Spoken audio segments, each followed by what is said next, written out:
Linebackers, this is from Last Word on Sports. They say they're a gamble in 2023.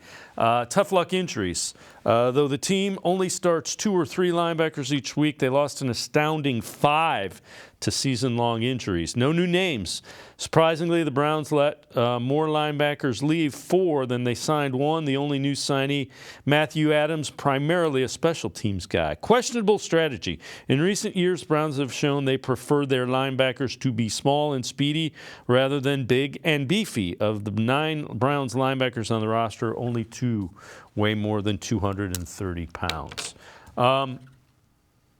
You know what? We've said this before, Jeff. They are counting on, and I understand their thought process, the defensive tackle, the improvement on the interior of the defensive line, keeping the linebackers clean so their small, speedy linebackers can play sideline to sideline and downhill. Well, the funniest thing is, you look at that written word, and it says, the Browns sometimes not even starting 3 linebackers, only starting.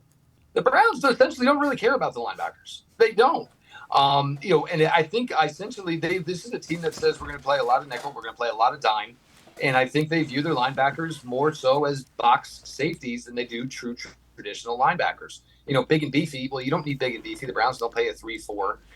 And big and beefy. Well, if you're going up against the world, the Nick Chubbs of the world, big and beefy ain't going to get it done anyway because he's going to run right around you. It's a lot of talk, but you want to know what. And if you look at it the last couple of years, and we've gone over this. Yes, the Browns don't pay linebackers, so therefore you're not going to get great linebackers. They don't prioritize it very much as far as drafting them. So, but the thing is, the Browns get more from the linebacker group year in, year out than they essentially put into it. Yes, last year at times was rough, but when a running back has got a full head of steam going at you and he's already 2 yards past the line of scrimmage, it makes it very difficult to tackle him. There was no clogged lanes.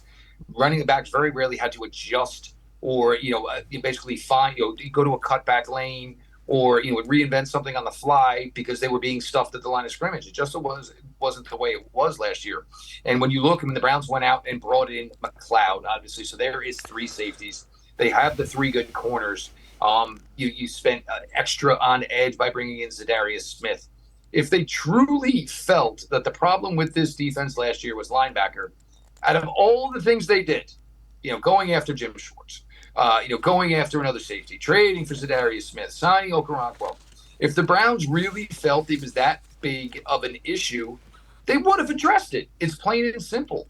Linebacker is really, really weird because it's becoming a position that's just devalued. And I'm not saying the entire league. There's just certain systems that devalue the linebacker position. Most likely because if it works on 1st and 10, okay, that's great. Because then I'm getting you off the field and I'm bringing on more defensive backs. Yeah, it's a passing league. Running back has been devalued. Look at what's going on with Saquon Barkley and all that stuff. So, yes, linebacker, it isn't the 1980s and in the 1970s when people are running down your throat. They want to spread you out and pass. Linebackers, they're not as important as they were.